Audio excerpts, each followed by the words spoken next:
और ये icons of journalism है। 2014 से पहले तो मैंने बहुत प्रेशर देखे हैं, झेले हैं। उसके बाद जब इस पर एसआईटी बैठी, जब एसआईटी बनी, ये भी यूपीए के टाइम, तो एसआईटी ने मुझे भी बुला लिया और कहा कि आपने ये इंटरव्यू किया था। तो उन्होंने मुझसे कहा कि आप ये बात लिख कर दीजिए कि मोदी जी ने ऐसा बोला था। दोस्तों, यूपीए के शासनकाल में सरकार के प्रिय पत्रकारों द्वारा की गई सेलेक्टिव रिपोर्टिंग का पूरा चिट्ठा आज डीडी न्यूज के editor in chief Sudhir Chaudhary ने खोलकर रख दिया है।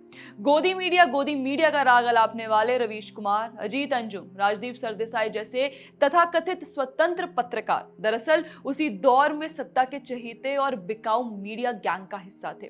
और ये कोई आरोप नहीं, बल्कि अब उसी पत्रकार बिरादरी के एक वरिष्ठ सदस्य सुधीर चौधरी ने खुद स्वीकार किया है।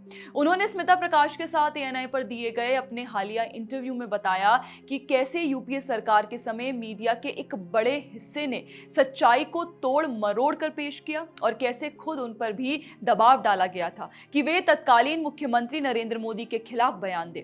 सवाल है कि तब की यूपीए सरकार में से आखिर कौन नरेंद्र मोदी पर झूठे आरोप लगाकर उन्हें फंसाने की साजिश रच रहा था।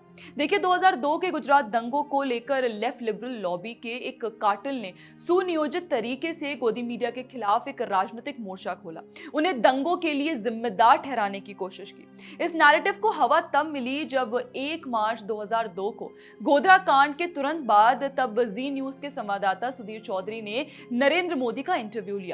उस इंटरव्यू में मोदी जी ने स्पष्ट कहा था कि वे ना एक्शन चाहते हैं ना रिएक्शन, यानी उन्होंने शांति की अपील की थी। लेकिन लेफ्ट लॉबी के अखबारों और चैनलों ने इसी बयान को तोड़ मरोड़ कर ऐसा प्रस्तुत किया मानो मोदी जी ने कहा हो हर एक्शन का एक रिएक्शन होता है।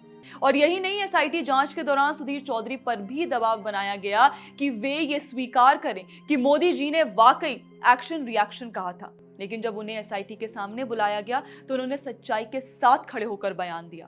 उन्होंने बताया कि उन्होंने प्रेस कॉन्फ्रेंस के बाद मोदी जी से करीब 10 मिनट का इंटरव्यू किया था, जिसमें उन्होंने गुलबर्ग सोसाइटी हत्याकांड पर सवाल किया था। मोदी जी ने जवाब में कहा था कि भीड़ ने एहसान जाफरी द्वारा की गई निजी फायरिंग की प्रतिक्रिया में हमला किया, लेकिन उन्होंने स्वयं ये भी कहा कि मैं ना एक्शन चाहता हूं ना रिएक्शन, यानी शांति की अपील।